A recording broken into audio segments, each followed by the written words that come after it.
Dear viewers, colleagues, I hope you had a good break and we can now continue to move forward at a good pace. Let us take a look at children, because these are the ones who will shape the future of our planet. Let's talk about sustainable lifestyle, about the opportunities to start a socially important project while at school, while making sure to have enough personal energy and resources. The next session is presented by the Teen Power Project. Teen Power by Rosatom is a platform that gives teenagers the floor and encourages them to speak out. It is a platform for communication and inspiration, and a place to reboot. It has been created by teenagers for teenagers, and is a chance for them to try their hand in the professional world. This session will be accompanied by a sign language interpreter. We will meet a participant in the Teen Power Project, Daria Khamaza, the founder of REschools, a program that connects schools, helping them to create a waste sorting system, provide environmental education, and thus take a step towards a cleaner future. The discussion will be supported by Lilia Brainis, a teacher and philosopher. Lilia has been working with children and teenagers all her professional life. In May of 2019, she registered the Shalash Charity Foundation, which works with young people in vulnerable situations.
Good day, everyone.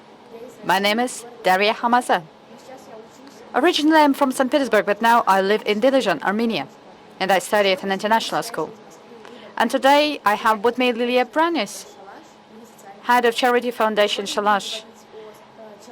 And we're going to talk today about human centricity and sustainable development.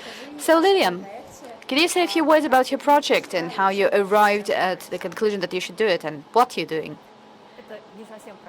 Well, this is not really a project. Oh, and by the way, hi. So glad to hear you. What's the weather like? It's snowy today in Moscow. And as you correctly said, I work at a charitable foundation and it's called Shalash, which is shelter in translation. And we work with the so-called problem behavior that hinders and creates hurdles for the child and also for those around him to live a healthy life and to communicate. And in Russia, we do everything that we can for all the people surrounding the child, the parents, the teachers, know what to do when they are having problem behavior. They're not troubled children, they're children in trouble. It's just that they don't know how to manage their emotions, their feelings, and our task is to teach them how to do it. And now give us some information about your project? So you are living in Armenia, and you are dealing with a project related to environmental issues and sustainable development. So you are sorting waste. Have you sorted waste while living in? Did you do it while living in St. Petersburg? I do it, and it's a huge job to do. But I'm over 30, and I only started a while ago. And you're a school child, and you already do it. So give us some details. You're absolutely right, Lilia. I do sort waste as well. It all began in Russia when I learned that recycling waste is possible to be done in Russia. And this myth that we don't have the recycle and processing plants, that it's not true.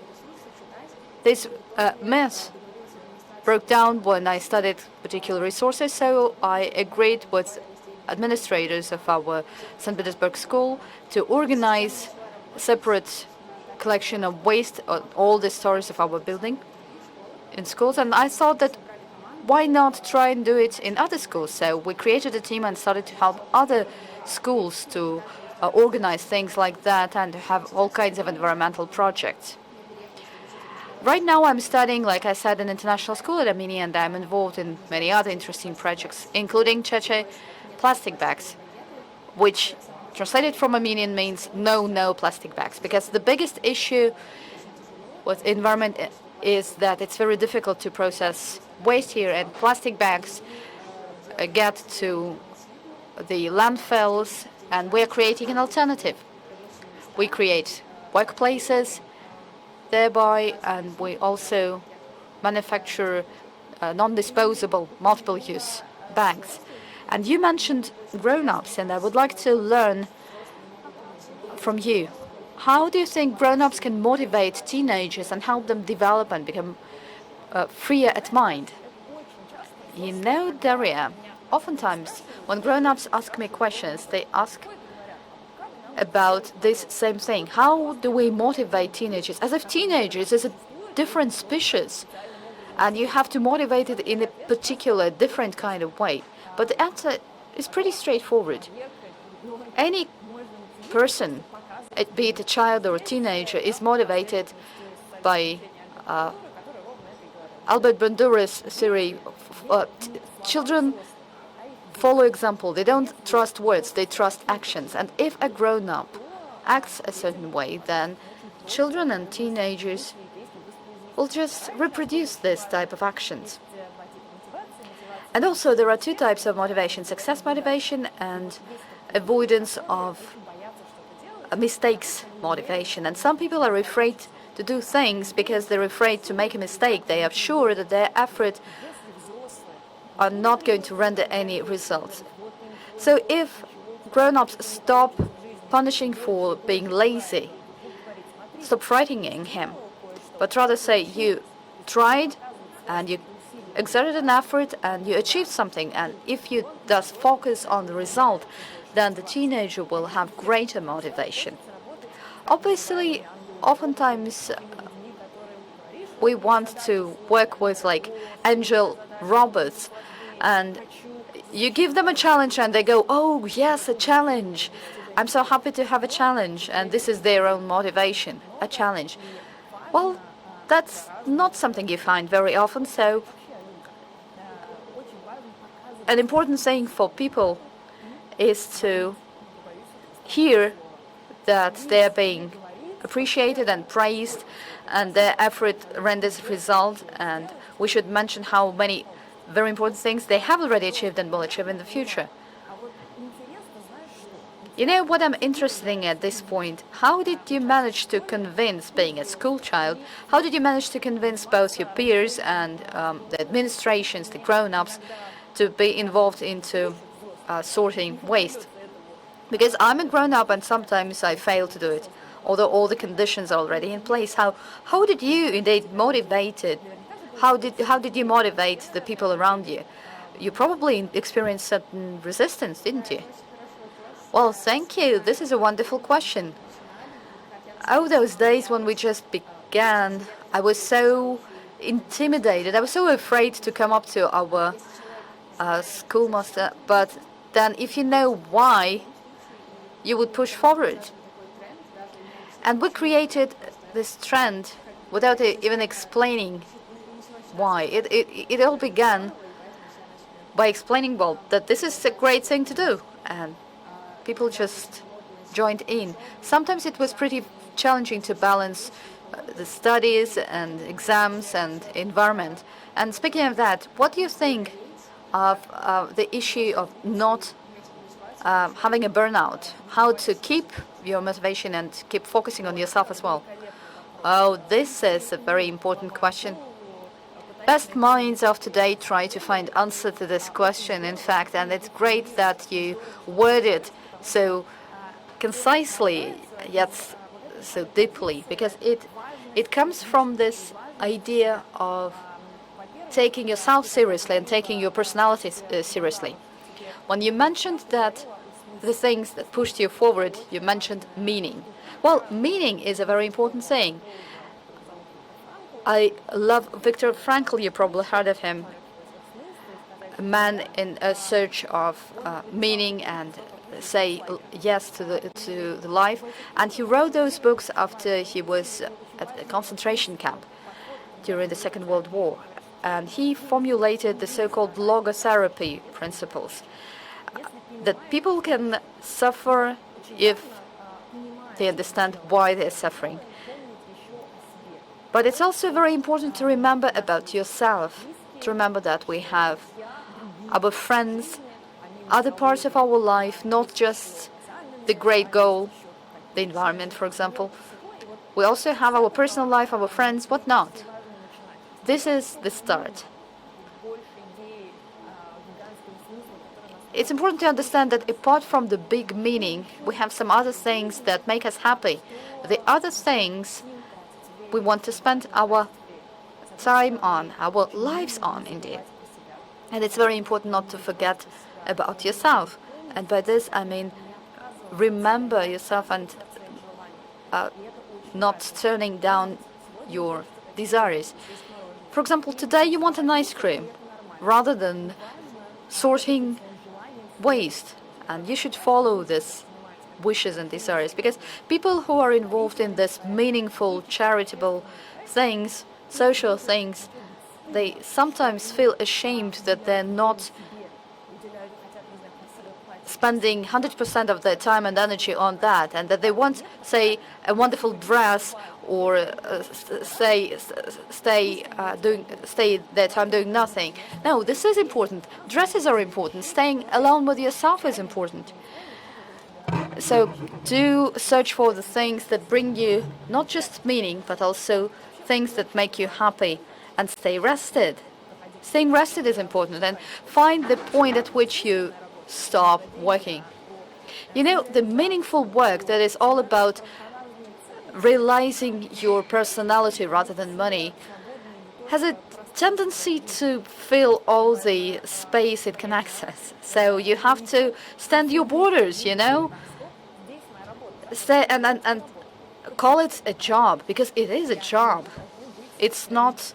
It's something that has to stay constrained within certain borders. And apart from you, apart from me, apart from the person, no one would give us this feeling of borders. This is the job that we found for ourselves, and it is very important to set those limits for ourselves as well. This is also something we are in charge for. Okay, did you manage to do that? And what your parents would say when you started this activity? Sometimes parents are very afraid when their children are getting carried away, because they feel that this may create certain hurdles to your success in life, for example, to learning objectives, exams, and all that. So how did you build your case? How did you convince them it's important?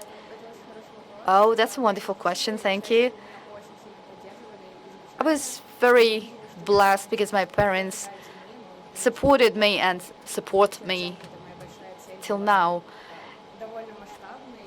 They realized that my goal was very far-reaching, and it was beyond my own environment, and they were happy about it, and I'm very, very thankful for that. It was different with my friends, my peers, and my teachers. Most of them were very supportive because they did see that something is going on and it's not something that will pass, you know, that this is something that does help our society and our school. Some teachers were a bit negative about it. They were afraid that I'll go from A's to D's, you know, in terms of my grades, and then I'll lose all my interest to studying. If I spend several hours working on environmental issues, that this would prevent me from studying. But it was wrong, because studying is not just about reading books and making home tasks. When I just founded my projects and then I worked in team, I think I studied even more, and I learned even more than at certain lessons. So in order to find your thing, any teenager should try and do a lot of things and try to go beyond just reading or studying, doing homework and things like that. The question I'd like to pose to you, by the way, is how to find this thing for you. Lilia, for example, how did you understand that you want to go in for social psychology? Why this sphere? Thank you for this question, Daria. You know, there are a lot of myths around this thing, the one most important thing. And people keep saying that this person will come, this thing. It's like finding your second half. If you find this very special person, then your happiness will dawn on you and your life will be just like a rosy kind. It doesn't happen this way. Well, probably it's just me, but well, I do believe that the right way to go is this. Well, I never knew where to go in life. 10 years ago, I could never imagine that I would become a head of Charitable Foundation. I knew that I'd like to work with children because this is what gives my life meaning, what makes me smile, and what gives me a pleasure. And my main principle was to follow the interest, to follow this feeling of pleasure, even if it's scary at times, even if you feel like running away. I started by working as a teacher at school, a history teacher, and when I would go to my first classes, I genuinely hoped that somebody else would step in and do it for me. But then I was a responsible person, so I pushed myself into those classrooms, and I'm so grateful for this experience and for this whole idea of moving towards your goal, towards your interests. And I do recommend all of you to do the same. You know, when you're a school child and you want to find the thing that would make you happy and give you money and give you professional development, it's a difficult thing to do, especially when teenagers don't really understand what life is like outside the school, how work works, how teamwork works, what kind of jobs are out there. They do not necessarily know it, right? So you have to try things out. You just go ahead and try things out, just like with food. How do you know whether or not you like a mango or an exotic fruit? You try it. If you don't like, then you should try something else. If some kind of food is, everybody says it's great and you didn't like it, probably you should cook it differently, I don't know. So you have to go step by step towards the things that interest you. Identify the area of your interest and go incrementally, step by step towards this goal. And who knows where life can get you. Probably to the place where you're really happy and you have people with common mindset around you. In turn, I'd like to pose this question to you. There are people around us that are very active dealing with environmental issues. The Greta Thunbergs of today. Are there any inspirations, people you look up to, someone you would want to work with? I want to work with Beyonce, to do something with Beyonce. You probably have in mind a celebrity you would like to work with, let us voice it. Give it out to me. Beyonce, why not? She's definitely on my list. Well, at least communicate with her. Not just because she's a great musician, but also because of the way she deals with social issues. I also have Leonardo DiCaprio on my list. I watched a documentary he created, and it was devoted to environmental issues and how various industries impact the environment.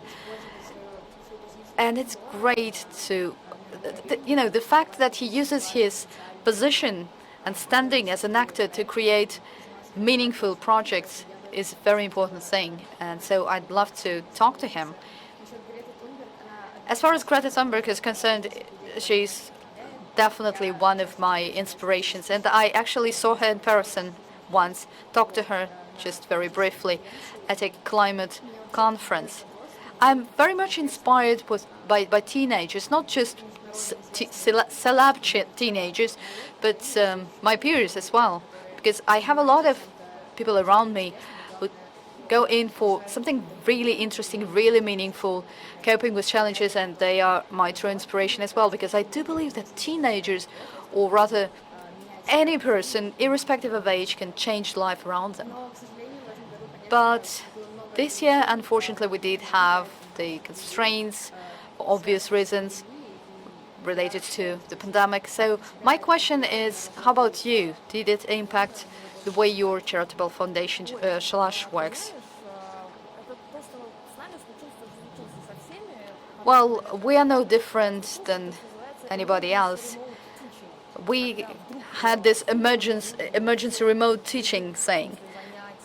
Well, you had to come up of a way to go online, despite the fact that we do use a lot of things with our hands. We work with orphans, we work with people with trauma, we work with adopted kids. And for them, if a grown-up, an important grown-up goes away from them, it's a traumatizing experience. So we wanted to retain their trust and the meaningful properties of our classes. They are there to restore the traumatized kids with problem behavior, because it oftentimes happens that people who are motivated by avoiding failure, they sometimes don't know and don't know obvious things. Well, at least grown-ups things they're obvious. So they need a particular space where they would feel safe. So how to create this safe space with rules, with schedules, with meaningful grown-ups? How do you organize something like that online? This was a challenge, but we did cope with that, and we keep working online. And yes, this was a bit hectic at first, but it was really a very meaningful experience for us, and it left us sure that we can do it. We can still model behavior, even handling it online. But you have to respond in the context of a different reality, because some people have a room of their own and others don't. Some people have the devices and others don't. Speaking of availability of education and equity in education and equity of chances in education. So in this respect, going online produced a big impact on us, and some people had to leave because their parents just didn't have an opportunity to put them online. They had to use this one computer they had in their family to work and earn money. So it's very important to work on equality in availability of education, for that matter. Speaking of your projects in Dilijan, what other projects you are currently working on, probably with your peers, with your friends and classmates, and how was pandemic for you? And the second wave in particular. How are you doing in this respect? Well, everything is even more difficult here in Armenia. In Armenia, we are at war right now, and a lot of projects, school projects that were aimed at issues related to other schools or combating inequality are more focused on Armenia and coping with challenges here, especially attack displaced persons, and our school tries to help them. For example, we we collect certain things and send it to the displaced person, because this is something that we're responsible for. We're very privileged. We have all the resources. A lot of people don't even have access to the education. Everybody went online, but not everyone has access to the internet. But we still have access to the internet. Other school projects, one of them is called Under This Sun. It was founded by students. Briefly speaking, we help migrants from West Sahara by collecting money or raising awareness about the issues and problems that they face. And another inspiring project was started long ago by Brainis of our school, and it is related with related to garbage processing. It was one of the first social projects related to sorting and recycling of plastic. And Lilia, my last question, if I may, what would be the advice you would give to other NGOs and charitable foundations how to contribute to sustainable development? Oh, I'll include myself and give advice to myself as well. Well, sustainable development goals are huge and global, and this is scary. This is plain scary when you look at it in all their in all their complexity. So it's very important to prioritize, to understand which of them can be tackled in your private activities, your organization activities, and society activities. And I deeply believe that sustainable development goals should be realized everywhere. In the way you talk to your colleagues and the way you talk to those who get your charitable help, they are for everyone. That's why they're called sustainable. They're for us, they're for those who are not going to see us, but they're going to feel our help. So in this way, I do believe that these principles and these goals are bound to impact each of us and our lives. Okay, when you graduate, what are your plans? How you envision your future in 5 to 10 years? I'm the kind of person, who loves everything and interested in everything, and it's very difficult to study because I try to focus on everything, and it's very difficult to balance life and studies.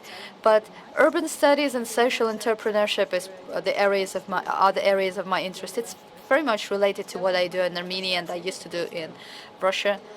And my big goal is to keep moving towards sustainable development, and rather than creating fast, quick wins, create something really sustainable that would